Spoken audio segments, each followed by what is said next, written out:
ਹਾਂਜੀ, ਸਤਿ ਸ਼੍ਰੀ ਅਕਾਲ ਸਾਰਿਆਂ ਨੂੰ। ਅੱਜ ਆਪਾਂ ਗੱਲ ਕਰਦੇ ਹਾਂ ਸਮਰਾਈਜ਼ ਸਪੋਕਨ ਟੈਕਸਟ ਦੀ। ਮੈਂ ਆਪਣੀ ਲਾਸਟ ਵੀਡੀਓ ਦੇ ਵਿੱਚ ਵੀ ਤੁਹਾਡੇ ਨਾਲ ਸਮਰਾਈਜ਼ ਸਪੋਕਨ ਟੈਕਸਟ ਹੀ ਡਿਸਕਸ ਕੀਤਾ ਸੀਗਾ। ਉਹਦੇ ਵਿੱਚ ਮੈਂ ਤੁਹਾਨੂੰ ਬਰੀਫ ਇੰਟਰੋਡਕਸ਼ਨ ਦਿੱਤੀ ਸੀਗੀ ਕਿ ਜਿਹੜਾ ਸਮਰਾਈਜ਼ ਸਪੋਕਨ ਟੈਕਸਟ ਹੈ ਉਹ ਕਿਹੜੇ ਸੈਕਸ਼ਨ ਦੇ ਵਿੱਚ ਕਿੰਨੇ ਮਾਰਕਸ ਨੂੰ ਕੰਟਰੀਬਿਊਟ ਕਰਦਾ ਹੈ ਤੇ ਪਲੱਸ ਤੁਸੀਂ ਕਿਹੜੇ ਟਿਪਸ ਐਂਡ ਟ੍ਰਿਕਸ ਯੂਜ਼ ਕਰਕੇ ਸਮਰਾਈਜ਼ ਸਪੋਕਨ ਟੈਕਸਟ ਦੇ ਵਿੱਚ ਵਧੀਆ ਸਕੋਰਿੰਗ ਲੈ ਸਕਦੇ ਹੋ, ਕਿਉਂਕਿ ਇਹ ਤੁਹਾਡੇ ਰਾਈਟਿੰਗ ਦੇ ਵਿੱਚ ਵੀ ਕੰਟਰੀਬਿਊਟ ਕਰ ਰਿਹਾ ਤੇ ਪਲੱਸ ਲਿਸਨਿੰਗ ਦੇ ਵਿੱਚ ਵੀ ਕੰਟਰੀਬਿਊਟ ਕਰਦਾ ਹੈ ਮਾਰਕਸ ਨੂੰ। ਸੋ ਅੱਜ ਮੈਂ ਤੁਹਾਨੂੰ ਲਿਖ ਕੇ ਦਿਖਾਵਾਂਗੀ ਕਿ ਤੁਸੀਂ ਸਮਰਾਈਜ਼ ਸਪੋਕਨ ਟੈਕਸਟ ਨੂੰ ਕਿਵੇਂ ਲਿਖਣਾ ਹੈ ਤੇ ਪਲੱਸ ਜਦੋਂ ਤੁਸੀਂ ਆਡੀਓ ਸੁਣ ਰਹੇ ਹੁੰਦੇ ਹੋ ਤਾਂ ਤੁਸੀਂ ਕਿਹੜੀਆਂ ਚੀਜ਼ਾਂ ਦਾ ਮੇਨਲੀ ਧਿਆਨ ਰੱਖਣਾ ਹੈ। ਤੇ ਮੈਂ ਇੱਥੇ ਜਿਹੜਾ ਐਗਜ਼ਾਮਪਲ ਲਿਆ ਉਹ ਲੈਂਗੁਏਜ ਅਕੈਡਮੀ ਤੋਂ ਐਗਜ਼ਾਮਪਲ ਲਿਆ। ਜਦੋਂ ਵੀ ਤੁਸੀਂ ਲੈਂਗੁਏਜ ਅਕੈਡਮੀ ਤੋਂ ਪ੍ਰੈਕਟਿਸ ਕਰਦੇ ਹੋ ਤਾਂ ਤੁਸੀਂ ਪਹਿਲਾਂ ਆਪਣਾ ਅਕਾਊਂਟ ਉੱਥੇ ਕ੍ਰੀਏਟ ਕਰਨਾ ਹੈ। ਉਹਦੇ ਕੋਈ ਤੁਹਾਡੇ ਸਪੈਸ਼ਲ ਮਤਲਬ ਮਨੀ ਨਹੀਂ ਹੈਗੀ, ਤੁਸੀਂ ਕਿਵੇਂ ਵੀ ਆਪਣਾ ਅਕਾਊਂਟ ਫ੍ਰੀਲੀ ਤੁਸੀਂ ਓਪਨ ਕਰ ਸਕਦੇ ਹੋ ਤੇ ਉਹਦੇ ਵਿੱਚ ਡਿਫਰੈਂਟ ਸੈਕਸ਼ਨ ਦੇ ਡਿਫਰੈਂਟ ਮੋਡਿਊਲਸ ਹੁੰਦੇ ਨੇ। ਤੇ ਅੱਜ ਆਪਾਂ ਲਿਸਨਿੰਗ ਦੀ ਗੱਲ ਕਰ ਰਹੇ ਹਾਂ ਤਾਂ ਆਪਾਂ ਸਮਰਾਈਜ਼ ਸਪੋਕਨ ਟੈਕਸਟ 'ਤੇ ਕਲਿੱਕ ਕਰਨਾ ਹੈ। ਤੇ ਜਦੋਂ ਵੀ ਤੁਸੀਂ ਕੋਈ ਵੀ ਕੁਐਸਚਨ ਨੂੰ ਅਟੈਂਪਟ ਕਰ ਰਹੇ ਹੋ ਤਾਂ ਤੁਹਾਡੇ ਕੋਲ ਤਿੰਨ ਆਪਸ਼ਨਸ ਹੁੰਦੇ ਨੇ, ਤਿੰਨ ਲੈਵਲ ਹੁੰਦੇ ਨੇ, ਈਜ਼ੀ, ਮੀਡੀਅਮ ਤੇ ਡਿਫਿਕਲਟ। ਤੇ ਮੈਂ ਮੀਡੀਅਮ ਲੈਵਲ ਲਿਆ ਤੇ ਇੱਥੇ ਨੰਬਰ ਆਫ ਕੁਐਸਚਨਸ ਨੇ, ਤੁਸੀਂ ਕੋਈ ਵੀ ਕੁਐਸਚਨ ਚੂਜ਼ ਕਰ ਸਕਦੇ ਹੋ। ਤਾਂ ਉਸ ਤੋਂ ਬਾਅਦ ਮੈਂ ਲਾਸਟ ਵਾਲਾ ਲੈ ਰਹੀ ਹਾਂ 10th number question, no pressure. ਤੁਸੀਂ ਕੁਐਸਚਨ 'ਤੇ ਕਲਿੱਕ ਕੀਤਾ ਤੇ ਇੱਥੇ ਤੁਹਾਡੀ ਆਡੀਓ ਆ ਜਾਏਗੀ ਕਿ ਤੁਸੀਂ ਆਡੀਓ ਸੁਣ ਰਹੇ ਹੋ ਇੱਥੇ। ਤੇ ਉਸ ਤੋਂ ਉੱਪਰ ਤੁਹਾਡਾ ਹੈਡਿੰਗ ਹੋਏਗਾ ਕਿ ਤੁਸੀਂ ਕਿੰਨੇ ਵਰਡਸ ਯੂਜ਼ ਕਰਨੇ ਨੇ, ਪਲੱਸ ਤੁਹਾਡੀ ਟਾਈਮ ਲਿਮਿਟ ਹੋਏਗੀ। If you put extended pressure on your arm by leaning or sleeping on it, it might go numb and then give you a tingling feeling.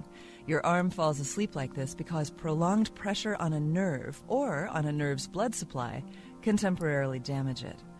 Nerves allow you to sense feeling by sending messages to the brain describing sensory input. If you touch a hot burner, you pull your hand back because the nerves in your hand have sent the message to your brain that your hand is in pain. When a nerve is compressed or when the blood supply to a nerve is compromised, the normal messages nerves send to the brain are stopped or altered. At this point, when the nerve is no longer functioning appropriately, numbness occurs. When the nerve begins to recover, you may feel a tingling sensation. This feeling of pins and needles is due to the fact that at the early stages of the nerve's recovery, it functions inappropriately, giving your brain misinformation. To understand why nerves work this way, we need to think about the anatomy of a nerve. Each nerve is filled with thousands of nerve fibers, each carrying specific information to the brain. Some of these fibers are large, others are small, and all recover at different rates.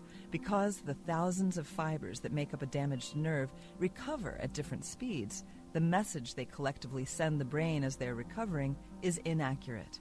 So though your arm isn't actually tingling at all, the way it would if you received a mild electric shock, your brain believes that it's tingling because the brain always believes messages that nerves send, whether those messages are accurate or not. ਸੋ ਜਦੋਂ ਤੁਸੀਂ audio start ਕੀਤੀ ਸੀਗੀ ਉੱਤੇ ਤੁਹਾਡਾ ਜਿਹੜਾ time limit ਸੀ ਉਹ 10 minute ਸੀ। ਸੋ ਤੁਹਾਡੀ ਜਿਹੜੀ ਉਹ ਆਡੀਓ ਹੁੰਦੀ ਹੈ ਉਹ 60 to 90 ਸੈਕਿੰਡਸ ਦੇ ਵਿੱਚ ਵੇਰੀ ਕਰਦੀ ਹੈ। ਸੋ ਤੁਹਾਡੇ 10 ਮਿੰਟਸ ਦੇ ਵਿੱਚ ਹੀ ਇਨਕਲੂਡ ਹੁੰਦੀ ਹੈ। ਸੋ ਉਸ ਤੋਂ ਬਾਅਦ ਆਪਾਂ ਨੇ ਇਹਨੂੰ ਲਿਖਣਾ ਸਟਾਰਟ ਕਰਨਾ ਹੈ। ਆਪਾਂ ਨੇ ਸਮਰੀ ਲਿਖਣੀ ਹੈ ਕਿ ਜੋ ਤੁਸੀਂ ਲੈਕਚਰ ਦੇ ਵਿੱਚ ਸੁਣਿਆ, ਮਤਲਬ ਜੋ ਤੁਸੀਂ ਆਡੀਓ ਸੁਣੀ ਉਹ ਐਕਚੁਅਲ ਦੇ ਵਿੱਚ ਕਿਸ ਦੇ ਬਾਰੇ ਸੀਗੀ, ਕਿ ਉਹਦਾ ਟੌਪਿਕ ਕੀ ਸੀਗਾ। ਸੋ ਤੁਸੀਂ ਜਦੋਂ ਵੀ ਲਿਖਦੇ ਹੋ ਤਾਂ ਤੁਸੀਂ ਧਿਆਨ ਰੱਖਣਾ ਕਿ ਤੁਸੀਂ ਸਪੈਲਿੰਗ ਮਿਸਟੇਕ ਨਹੀਂ ਕਰਨੀ ਤੇ ਜੋ ਤੁਸੀਂ ਗ੍ਰਾਮਰ ਯੂਜ਼ ਕਰ ਰਹੇ ਹੋ ਉਹ ਤੁਸੀਂ ਵਧੀਆ ਤਰੀਕੇ ਨਾਲ ਯੂਜ਼ ਕਰਨੀ ਹੈ। ਜਿੱਥੇ ਤੁਹਾਡੇ ਕੋਲ ਲੱਗਦਾ ਹੈ ਕਿ ਤੁਹਾਨੂੰ ਕੋਈ ਫੁੱਲ ਸਟਾਪ ਹੋਣਾ ਚਾਹੀਦਾ ਹੈ ਜਾਂ ਕੋਈ ਪੰਚੁਏਸ਼ਨ ਮਾਰਕਸ ਹੈ ਤਾਂ ਤੁਸੀਂ ਉਹ ਵਧੀਆ ਤਰੀਕੇ ਨਾਲ ਮਤਲਬ ਯੂਜ਼ ਕਰਨਾ ਹੈ।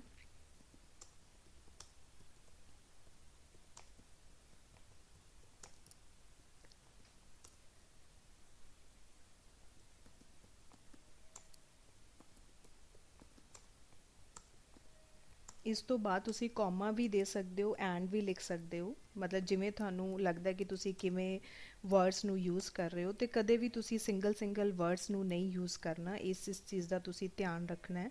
ਅਤੇ ਜਦੋਂ ਤੁਸੀਂ ਫੁੱਲ ਸਟਾਪ ਯੂਜ਼ ਕੀਤਾ ਤਾਂ ਉਸ ਤੋਂ ਬਾਅਦ ਤੁਸੀਂ ਸਪੇਸ ਜ਼ਰੂਰ ਦੇਣੀ ਹੈ। ਅਤੇ ਫੁੱਲ ਸਟਾਪ ਤੋਂ ਬਾਅਦ ਜਿਹੜਾ ਵਰਡ ਤੁਸੀਂ ਲਿਖ ਰਹੇ ਹੋ ਉਹਦਾ ਜਿਹੜਾ ਫਸਟ ਲੈਟਰ ਹੈਗਾ ਉਹਨੂੰ ਕੈਪੀਟਲ ਰੱਖਣਾ ਹੈ। ਕਦੇ ਵੀ ਸਿੰਗਲ ਵਰਡਸ ਨਹੀਂ ਯੂਜ਼ ਕਰਨੇ, ਕੰਬੀਨੇਸ਼ਨ ਆਫ ਵਰਡਸ ਤੁਸੀਂ ਯੂਜ਼ ਕਰਨਾ ਹੈ।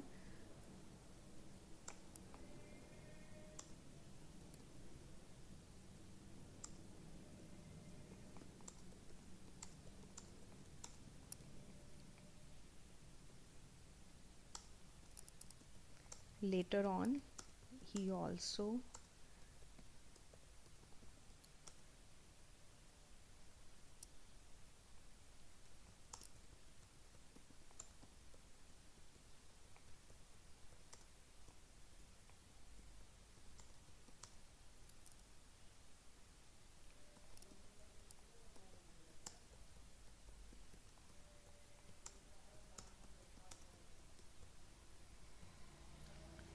then full stop.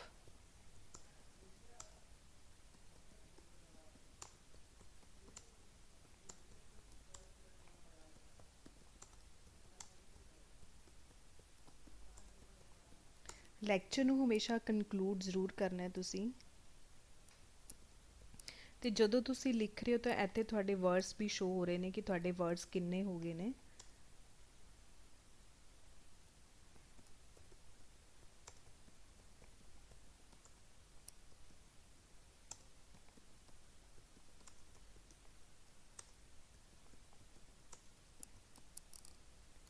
ਸੋ ਮੇਰੇ 69 ਵਰਡਸ ਨੇ।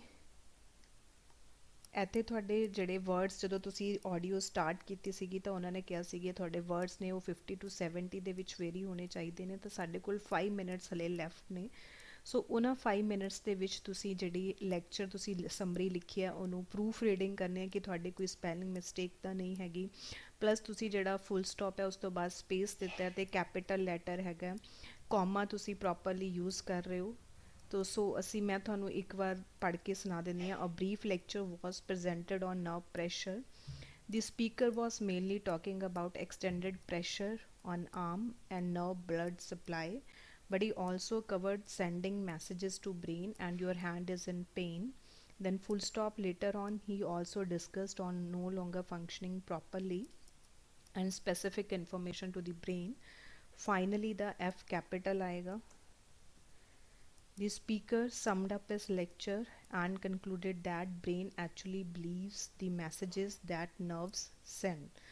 ਸੋ ਇੱਥੇ ਹੋਰ ਵੀ ਸਪੈਲਿੰਗ ਮਿਸਟੇਕ ਹੋ ਸਕਦੀ ਹੈ। ਮੈਂ ਮੇਨ ਤੁਹਾਡਾ ਰੀਡ ਕਰ ਲਿਆ ਹੈ, ਬਟ ਤੁਸੀਂ ਜਦੋਂ ਫਾਈਨਲ ਦੇ ਵਿੱਚ ਅਟੈਂਪਟ ਕਰਦੇ ਹੋ ਤਾਂ ਤੁਸੀਂ ਧਿਆਨ ਰੱਖਣਾ ਹੈ ਕਿ ਤੁਸੀਂ ਚੰਗੀ ਤਰ੍ਹਾਂ ਉਹਨੂੰ ਇੱਕ ਵਾਰ ਦੇਖਣਾ ਹੈ। ਇੱਕ ਵਾਰ ਅਗਰ ਤੁਹਾਡਾ ਹੋ ਗਿਆ ਤਾਂ ਦੂਜੀ ਵਾਰ ਉਹਨੂੰ ਫੇਰ ਰੀਡ ਆਊਟ ਕਰ ਲਓ।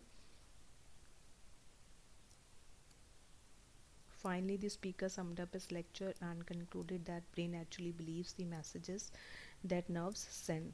ਸੋ ਤੁਹਾਡੇ ਕੋਲ ਹਲੇ ਵੀ ਟਾਈਮ ਲਿਮਿਟ ਹੈਗੀ ਹੈ, 3 ਮਿੰਟ ਹਲੇ ਵੀ ਪਏ ਨੇ। ਬਟ ਜਦੋਂ ਤੁਸੀਂ ਫਾਈਨਲ ਦੇ ਵਿੱਚ ਪੇਪਰ ਅਟੈਂਪਟ ਕਰਦੇ ਹੋ ਤਾਂ ਤੁਸੀਂ ਧਿਆਨ ਰੱਖਣਾ ਹੈ ਕਿ ਇਹ 3 ਮਿੰਟ ਤੁਹਾਡੇ ਅੱਗੇ ਜਾ ਕੇ ਕਿਤੇ ਐਡ ਨਹੀਂ ਹੋਣਗੇ। ਜੇ ਤੁਹਾਨੂੰ ਕਿਸੇ ਸਪੈਲਿੰਗ ਦੇ ਵਿੱਚ ਡਾਊਟ ਹੁੰਦਾ ਹੈ, ਮੈਂ ਤੁਹਾਡੇ ਨਾਲ ਪਹਿਲਾਂ ਵੀ ਡਿਸਕਸ ਕੀਤਾ ਸੀਗਾ ਕਿ ਤਾਂ ਉਹ ਸਪੈਲਿੰਗ ਤੁਸੀਂ ਸਕਿਪ ਕਰ ਸਕਦੇ ਹੋ, ਤੁਸੀਂ ਹੋਰ ਕੀਵਰਡਸ ਨੋਟ ਕਰ ਸਕਦੇ ਹੋ। ਬਟ ਤੁਸੀਂ ਧਿਆਨ ਰੱਖਣਾ ਤੁਸੀਂ ਸਿੰਗਲ ਵਰਡਸ ਨਹੀਂ ਯੂਜ਼ ਕਰਨੇ। ਜਿਵੇਂ ਨਵ ਇੱਥੇ ਕਰ ਲਿਆ, ਪ੍ਰੈਸ਼ਰ ਕਿਤੇ ਹੋਰ ਕਰ ਰਹੇ ਹੋ, ਜਾਂ ਬਲੱਡ ਤੁਸੀਂ ਇੱਥੇ ਯੂਜ਼ ਕਰ ਲਿਆ, ਸਪਲਾਈ ਤੁਸੀਂ ਨੈਕਸਟ ਲਾਈਨ ਦੇ ਵਿੱਚ ਯੂਜ਼ ਕਰ ਰਹੇ ਹੋ। ਕਿਉਂਕਿ ਜਦੋਂ ਤੁਹਾਡੀ ਜਿਹੜੀ ਚੈਕਿੰਗ ਹੋ ਰਹੀ ਹੈ ਉਹ AI ਦੇ ਬੇਸ 'ਤੇ ਹੈਗੀ ਹੈ। ਤਾਂ ਸੋ AI ਨੂੰ ਸਮਝ ਆਉਣਾ ਚਾਹੀਦਾ ਕਿ ਤੁਸੀਂ ਐਕਚੁਅਲ 'ਚ ਜਿਹੜੀ ਲਾਈਨ ਲਿਖ ਰਹੇ ਹੋ ਤਾਂ ਉਸ ਦਾ ਕੋਈ ਮੀਨਿੰਗ ਬਣ ਰਿਹਾ, ਕੋਈ ਸੈਂਸ ਬਣ ਰਹੀ ਹੈ ਜਾਂ ਨਹੀਂ ਬਣ ਰਹੀ ਹੈ। ਉਸ ਤੋਂ ਬਾਅਦ ਤੁਸੀਂ ਸਬਮਿਟ ਕਰ ਸਕਦੇ ਹੋ। ਜਦੋਂ ਤੁਸੀਂ ਸਬਮਿਟ ਕਰੋਗੇ ਤਾਂ ਤੁਹਾਨੂੰ ਸਕੋਰਿੰਗ ਪਤਾ ਚੱਲ ਜਾਏਗੀ ਤੁਹਾਡੀ, ਕਿ ਤੁਹਾਡੀ ਸਕੋਰਿੰਗ ਤੁਹਾਡੇ ਕੰਟੈਂਟ ਹੈ, ਫਾਰਮ ਹੈ, ਗ੍ਰਾਮਰ ਹੈ, ਵੋਕੈਬਲਰੀ ਹੈ, ਸਪੈਲਿੰਗ ਹੈ ਅਤੇ ਟੋਟਲ ਤੁਹਾਡੇ ਉਹ ਮਾਰਕਸ ਨੇ। ਅਤੇ ਇੱਥੇ ਜਿਹੜਾ ਤੁਹਾਡਾ ਟੋਟਲ ਪੁਆਇੰਟਸ ਨੇ ਉਹ 9.5 ਨੇ। ਵੋਕੈਬਲਰੀ ਦਾ ਕੋਈ ਇਸ਼ੂ ਹੋ ਸਕਦਾ ਇਹਦੇ ਵਿੱਚ, ਅਤੇ ਪਲੱਸ ਤੁਹਾਡੇ ਸਪੈਲਿੰਗ ਕੋਈ ਮਿਸਟੇਕ ਨਹੀਂ ਹੈਗੀ। ਸਪੈਲਿੰਗ ਦਾ ਤੁਸੀਂ ਧਿਆਨ ਰੱਖਣਾ, ਜੇ ਤੁਹਾਡੀ ਇੱਕ ਮਿਸਟੇਕ ਹੁੰਦੀ ਹੈ ਤਾਂ ਤੁਹਾਡੇ 50% ਮਾਰਕਸ ਡਿਡਕਟ ਹੋ ਜਾਣਗੇ। ਇੱਕ ਸਪੈਲਿੰਗ ਦੇ ਮਤਲਬ ਤੁਹਾਨੂੰ 1 ਨੰਬਰ ਮਿਲੇਗਾ। ਇਨ ਕੇਸ ਜੇ ਤੁਹਾਡੇ 2 ਸਪੈਲਿੰਗ ਮਿਸਟੇਕ ਹੋ ਗਈਆਂ ਤਾਂ ਤੁਹਾਨੂੰ ਦੋਨੋਂ ਡਿਡਕਟ ਹੋ ਗਏ ਤਾਂ ਤੁਹਾਨੂੰ 0 ਮਾਰਕਸ ਮਿਲਣਗੇ ਸਪੈਲਿੰਗ ਦੇ। ਸੋ ਟੋਟਲ ਤੁਹਾਡੀ ਜਿਹੜੀ ਸਕੋਰਿੰਗ ਹੈ 9.5 ਹੈ।